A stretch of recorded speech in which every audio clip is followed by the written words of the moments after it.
Welcome back to College Football Addiction. Sports Talk Jay on with us. Jay, I didn't even mention this in the last one, but we got a bunch of comments and people said you need to have Jay on more often because I guess you're not doing enough on your channel. So they were like, you need to do this with Jay like once a week, or somebody said a daily show. And I was like, all right, well, slow down a little bit on the daily thing. But we are doing that. You know, we made plans. I forgot to say this last week, but we made plans to do this once a week and the people have enjoyed it so far.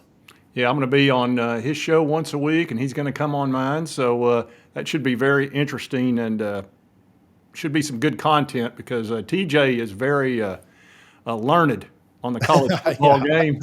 I don't know about that, but if you just say stuff confidently, people will buy it. Well, I think you've said this, but I do think like our mutual hatred makes us really good friends. Well, Florida's just been such a nemesis for me. And you live right down there, so that's even more difficult. Yeah, and I mean, going back to me growing up, man, like same thing. I mean, they cost us a title in the rematch in 95. 96. They cost us a title in 97 when we were the number one team going in there. It wasn't quite like Miami, but they've definitely been a thorn in the side for sure, which happens obviously in the rivalries. But all right, Lane Kiffin is the people don't get tired of hearing about it. The angle this week, though, with Lane going up against UF it's not the best game. And I can't believe Florida lost by 1 billion to Kentucky. Like, I truly thought Florida would go in there and win the way they played against Georgia, the way that Kentucky barely beat Auburn 10-3. How shocked were you that they gave up 38 points last week?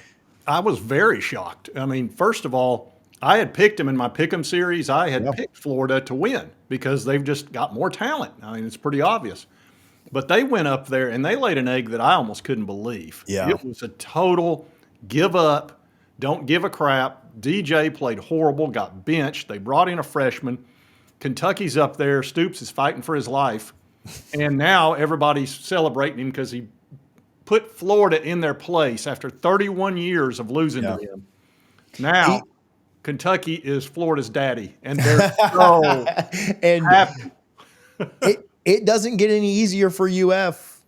Like the storylines with having to play Lane this week are phenomenal. If they could find a way, which I don't think they can, and I wonder who Florida starts. I think they probably go back to Lagway, but shorter leash this week.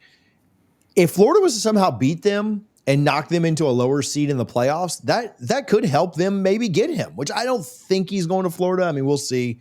But the storylines around this game are pretty fun. Of course, he's going to troll them all week. I mean, did you see him repost the On3 thing?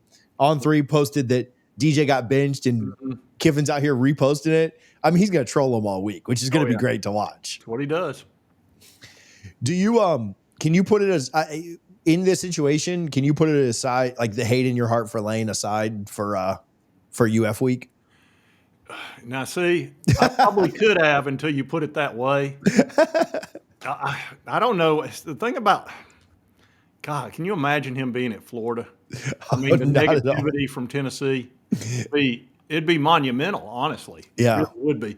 The thing about this game is Florida's plan before what happened to Kentucky when they saw their entire team quit was we're going to beat them at Ole Miss and give them a second loss. Yeah. And then we're going to pray that they lose the Egg Bowl, which is not impossible because that Egg Bowl is a funny thing. When you're playing in-state rivalry, Mississippi State's pretty good.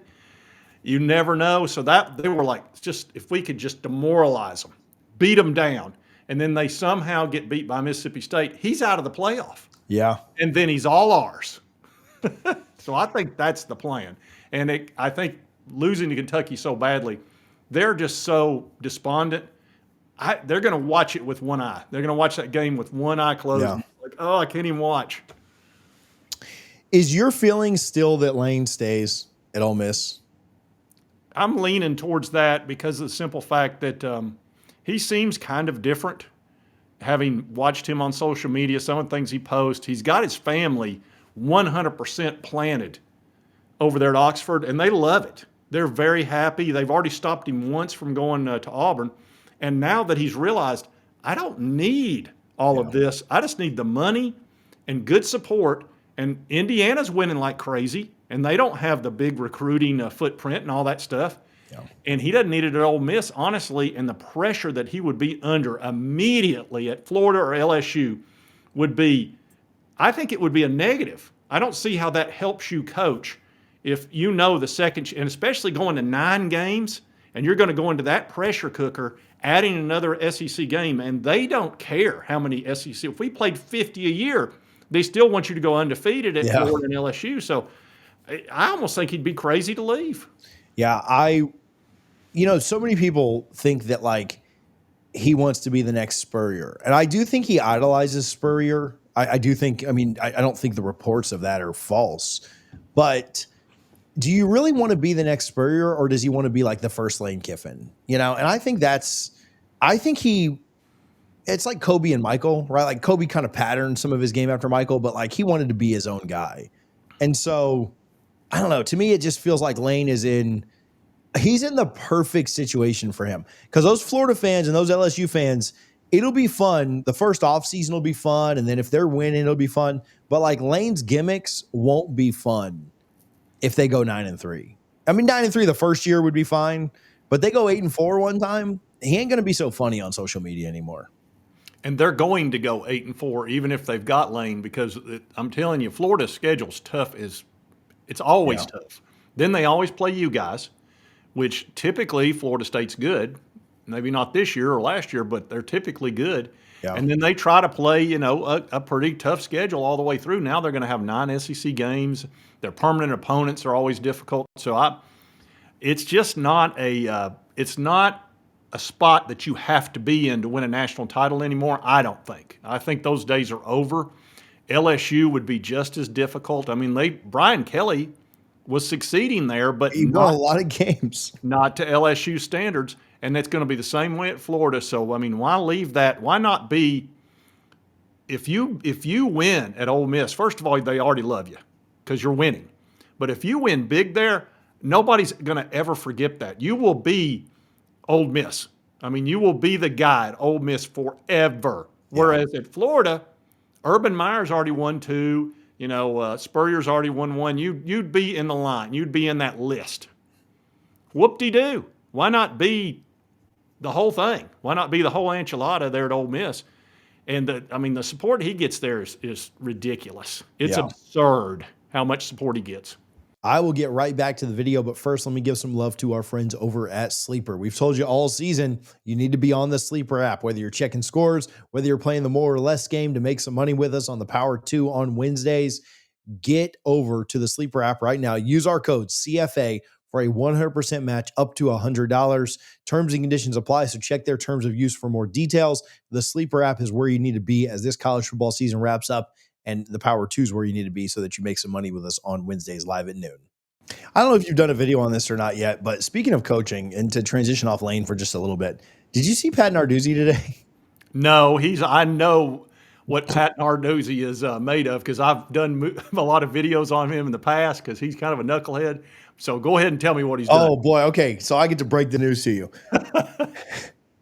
Somebody asked him at the press conference if the Notre Dame game was a must-win. And he might be the most honest coach in America. I promise you I'm not making this up because you're probably going to be shocked. He said, no, it's not. I don't care what happens in the Notre Dame game. We have to win the next 2 so that we go to the ACC championship. He said, we could lose this game, and as long as we win the next 2, I'll be happy. Man, I've never heard a coach say anything like that in my life. That is surprising. Jeez. He's kind of an odd duck. Oh, he is weird. Remember when he was going back and forth with Dion a couple of years ago? Like about how they build their roster and all this stuff. Well, he did a bunch of weird stuff with us when we played them back to back. We played them 2 years. And he was doing all kinds of weird crap to Tennessee. He was like, you could only have 300 seats in the lower bowl. And, of course, Tennessee just flooded their stadium like we always do. That we found a way to get in there. But he was always trying to do some weird thing to try to keep us down. So anything you tell me about him, I'm going to believe. He's just an odd duck.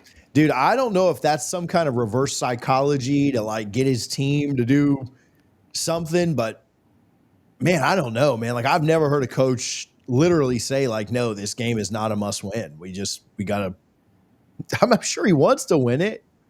Absolutely. But like, that's a weird thing to say, man. Unless you're Maybe he's intimidated. I wouldn't think he'd be intimidated though, because he doesn't strike me as the guy that would be intimidated. But no, Pitt's always super physical and real tough. Like they kind of play that blue collar style of like being really tough. And I know they like their young quarterback that's pretty agile and stuff, but that's the weirdest thing I've ever seen a coach say in my life. yeah, well, he just who knows who knows what he may have just had an honest moment there and just blurted it out. That could be, but Narduzzi's just I'm telling you, I never know what he's going to do next. He's having a good year though. They are, man. They have the one out of conference loss, but if they've got a tough. I think they play Notre Dame, and then they play Georgia Tech, and then they play Miami.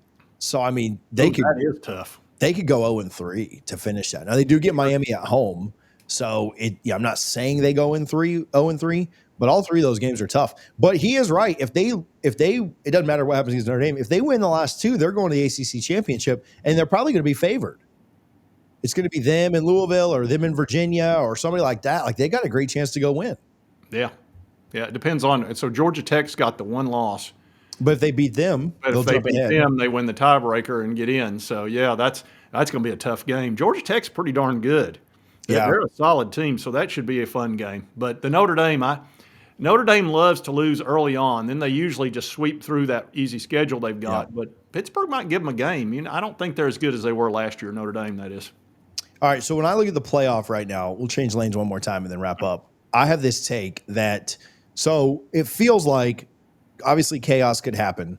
But it feels like the SEC has 4 teams locked in with Georgia, Bama, Ole Miss, and Texas A&M. Now, if one of those teams lost 2 times in 3 weeks, I get it. But like they're 4 locked in.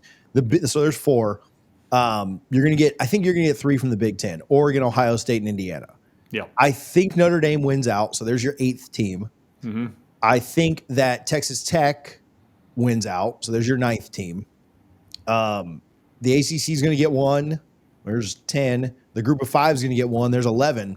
Yeah. The 12th spot is either going to go to a 2-loss SEC team, a 3-loss SEC team, a BYU. I think there's only one spot that's really available. Like, obviously, the ACC could fight for that last spot, but there could be a 10-2 Texas. There could be a 10-2 Oklahoma. There could be a 10-2 Vandy. There could be if Vandy doesn't get in at 10-2, there's going to be it's going to be another FSU situation because they've gone through. If they go 10-2 and don't get in, I'm going to wreck the playoff. Oh yeah, it would be as bad as Tennessee almost. Dang it! If they went 10-2 though, that means they beat us. Yeah, God, so no, I can't do that. Yeah. Dang. So I'm telling you, I think 11 of the spots are settled. And if I'm wrong on Texas Tech, then that just means BYU won and they're the team that's in, and you put Texas Tech kind of in their spot. I think there's only one playoff spot left this year. Now, if Georgia loses 2 games down the stretch, if A&M was to drop a couple of games or Ohio State lost to somebody they should, yeah, there are other ways. But like just based on kind of what we know and think, I think there's only one spot left. And I'm wondering who steps up and take it. But it could be Vandy because I think Oklahoma loses to Alabama this week. And I think Texas loses to Georgia. That should be a good game. Oklahoma's got a great defense, but their offense is a little bit suspect. Vanderbilt. If they go 10-2, and that means they beat us, which would be a nightmare. And he'd crow about running Tennessee too. I won't say what I said last. If they don't get in, that would be. They need to go ahead and go to 16 teams, get it over with, and then at least a 10-2 SEC team's not going to get totally screwed out of it. And go ahead and do 16. And I don't know why they were holding off on that anyway. I guess they'll do it. Agree. But I'll tell you this much. With the SEC going to 9 games, if they don't go to 16, you'll have a lot of SEC teams not making it. Absolutely. That's who's going to get knocked out of it for sure because you're adding half a loss to every single team in the SEC. And it's so accordioned right now. Yeah. It's like the top and the bottom, there's not much difference. Mississippi State almost had Texas by 17. Vanderbilt's whooping up on people, and they're the cellar dweller. Yeah, and nobody wants to play them. Do you think Texas can beat Georgia this week?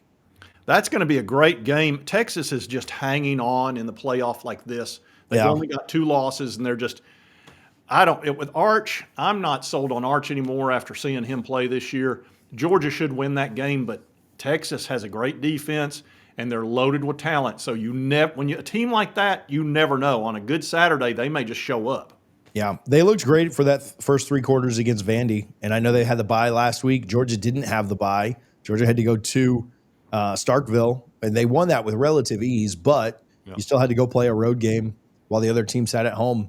If Texas plays up to their potential, we'll get a great game. If they play like they did against Florida, I mean, I think Georgia will beat them by 30. That's kind of how it goes. So, all right, I will link the video that I did with Jay at the end of this. If it's come out in time, it'll probably be later in the week, but go check him out. Sports Talk Jay over on YouTube, man. Thanks for hanging out. No worries. I'll see you in a little bit.